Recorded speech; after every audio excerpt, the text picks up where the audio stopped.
Bonjour YouTubers, j'espère que vous allez bien. Ici un petit extrait d'une vidéo que j'ai tournée récemment pour le Horseman's Club. Le Horseman's Club, toute une communauté de gens qui prennent un abonnement pour avoir plein de vidéos sur résolution de problèmes, éducation jeunes chevaux, un panoplie de produits différents. Et parfois, on prend un petit extrait comme celle-ci pour que vous pouvez regarder et apprécier ce qu'on est en train de faire en ce moment. Quand on a un problème avec un cheval, la première question on pose, c'est pourquoi il fait ça? Et qui se souvient de la réponse? Pourquoi il fait ça? Le cheval, il fait quelque chose, il se pointe ou il fait un truc. Pourquoi il fait ça? Bien sûr, on essaie de comprendre est-ce que c'est physique ou pas, mais imaginons que il a l'air d'aller, ah oui, merci Karine. Tu vois, si le stepper 1.1, c'est des anciens steppers de 1.1. Et là, ils sont tellement entendus et entendus que là, ah bah si, on sait bien pourquoi il fait ça, parce que ça marche, parce que c'est profitable pour lui, parce que ça marche. Pourquoi il fait ça? Pourquoi quand j'essaie de prendre le galop, il ouvre le cul? Pourquoi quand j'essaie de faire ça, il ouvre la tête? Pourquoi quand j'essaie? Parce que souvent ça marche. C'est un comportement qui améliorerait sa situation. Il n'y a pas, très difficile pour les humains à comprendre, mais il n'y a pas de bons comportements et de mauvais comportements. Pas pour le cheval, pour nous bien sûr, mais pas pour le cheval. Le cheval, il a le comportement qui améliorerait sa situation ou un comportement qui va dégrader sa situation. Si sa situation va améliorer, il va toujours aller vers ce comportement. Si ça ne va pas marcher ou ça ne va pas améliorer sa situation, il va essayer d'autres comportements. Donc, il est important de poser la question, ok, en quoi ça lui profite? Et maintenant, comment je vais faire pour rendre le bon comportement plus profitable et rendre le mauvais comportement non profitable, difficile, inconfortable, sans aller dans la punition, sans être fâché avec lui. Mais comment je vais faire en sorte que le mauvais comportement ne lui profite pas et que le bon comportement lui profite bien? Comment je vais faire en sorte qu'il gagne quand il trouve la bonne réponse, mais il ne gagne pas, il ne profite pas quand il teste les autres réponses? Restons très conscients que le cheval ne sait pas la différence entre correct, incorrect, bien et mauvais. C'est une vraie différence, un changement de paradigme, de vision, de perception pour les humains. Et pour être capable de percevoir les choses plus de son perspective à lui et dire, ok, bah lui ne sait pas la différence entre correct, incorrect, bien et mauvais. Donc s'il tente ce comportement-là, c'est parce qu'il part dans un parcours d'essai-erreur. Tout apprentissage est fait par essai-erreur. Il ne sait pas qu'est-ce qu'il y a qui marche, qu'est-ce qu'il y a qui pas marche. Il cherche. S'il y a un comportement qui améliorerait la situation, il revient à ce comportement. Si ça n'améliorerait pas, il tente les autres comportements. Quand il trouve le bon comportement, et uniquement le bon comportement, il faut être sûr que le cheval profite. Si on est encore, après plusieurs efforts, dans la mauvaise réponse, on se pose la question, ok, est-ce que la bonne réponse est assez profitable? Est-ce que la mauvaise réponse est assez difficile? Et qu'est-ce que je fais avec cette information? Est-ce que j'ai besoin de rendre la mauvaise réponse un petit peu plus compliquée, plus difficile, moins profitable pour lui? Est-ce que j'ai besoin de persiste, augmente la pression, fait quelque chose pendant qu'il tente le mauvais comportement? Et est-ce que le bon comportement est assez profitable? Est-ce qu'il y a une vraie pause? Est-ce qu'il y a un great, bon?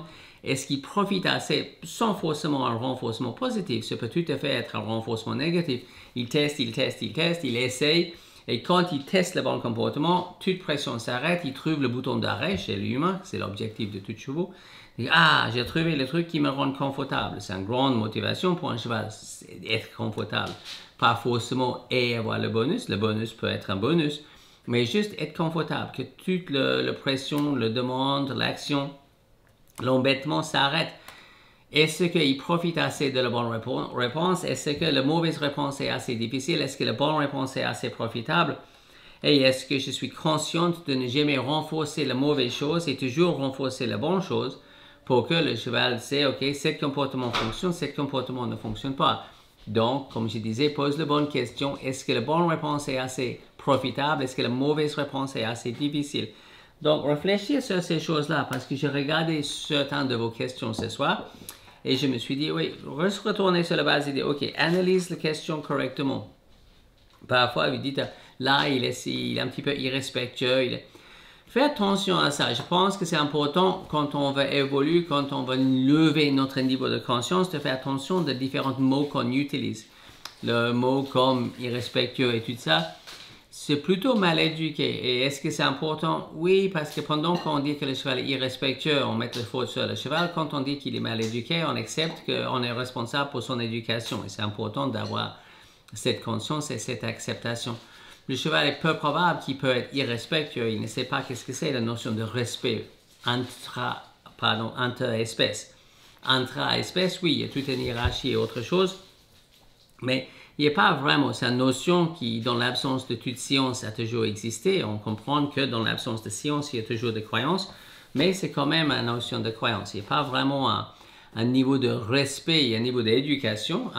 Et nous, on peut imposer certaines choses, éducation, certains entraînements sur un animal. Mais la notion d'irrespectueux, parfois, c'est un petit peu problématique parce que nous, on doit respecter le cheval pour toutes ses capacités et aussi, bien sûr, et peut-être même plus important, ses incapacités. Mais respecter le cheval pour ses incapacités ou ses capacités cognitives. Mais ne cherche pas que le cheval te respecte ou que tu sois le leader ou que tu aies une position de hiérarchie. Ça, c'est une petite problématique plutôt anthropocentrique qu'anthropomorphique où le humain, il prend un positionnement, il trouve qu'il est très important, il a besoin de se positionner.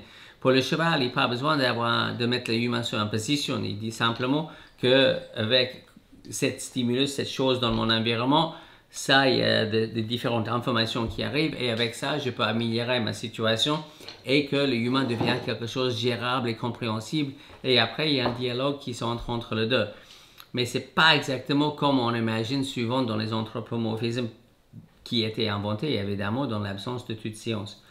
Donc, réfléchir bien sur le problème parce que souvent, un problème pour vous, c'est une solution pour le cheval. Il a tenté un comportement, ça a fonctionné. Et parce que ça a fonctionné plusieurs fois, c'est devenu son comportement de référence, son comportement qui améliorait sa situation et ça devient assez répétitif. Si un mauvais comportement se répète plusieurs fois, il faut quand même poser les bonnes questions. Est-ce qu'il est en train d'apprendre quelque chose qu'il ne devrait pas apprendre? Et malheureusement, beaucoup de chevaux ont déjà appris beaucoup de choses qu'il ne fallait pas. Est-ce que c'est possible de rééduquer? Absolument, et heureusement d'ailleurs. Est-ce qu'il va oublier le mauvais comportement? Est-ce qu'il va oublier ce qu'il a appris? Non. Mais c'est tout à fait capable de conditionner d'autres réponses mieux au-dessus d'une mauvaise réponse apprise. Donc, quand on fait ça avec de précision, on peut effacer le mauvais comportement, sachant qu'il est toujours là un petit peu parce qu'il ne va jamais oublier. Il y a un petit truc qui s'appelle récupération spontanée, qui fait qu'un mauvais comportement peut se réapparaître parce que ça reste quand même quelque part dans son cheminement neuronal. Il ne va pas s'effacer, mais on peut conditionner avec plus de profondeur des bonnes choses pour qu'il exprime moins en moins des choses qu'il ne fallait pas qu'il apprenne. Donc, très important de comprendre, le cheval n'a pas la capacité morale, il ne sait pas la différence entre correct et incorrect.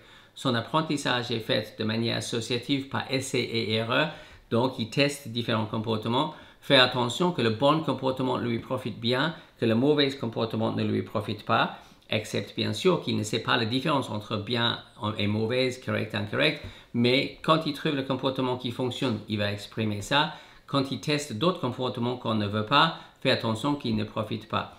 Donc, analyser la situation correctement, interpréter les choses correctement. C'est très difficile de résoudre un problème avec une mauvaise interprétation de le problème. Donc, quand on interprète déjà mieux la situation, on arrive à mieux repérer la situation avec une meilleure interprétation. Mais pendant que l'interprétation il est basée sur les anthropomorphismes et des croyances, c'est très difficile à repérer le problème parce qu'en général, on est déjà mal interprété. Donc, on a un mauvais diagnostic. C'est très, très difficile de repérer quelque chose à partir d'un mauvais diagnostic. Voilà un petit rappel, tout ce sujet-là. J'espère que vous trouvez ça assez intéressant et passionnant. Et ça change radicalement, je trouve, quand on a une vision plus claire sur qu'est-ce que le cheval et qu'est-ce que c'est un comportement, on est beaucoup plus apte de trouver des solutions. Soyez sûr d'abonner sur la chaîne et aussi cliquer sur la cloche pour avoir les notifications. Comme ça, chaque fois qu'il y a quelque chose d'intéressant, vous allez être notifié. Très bonne continuation et à bientôt.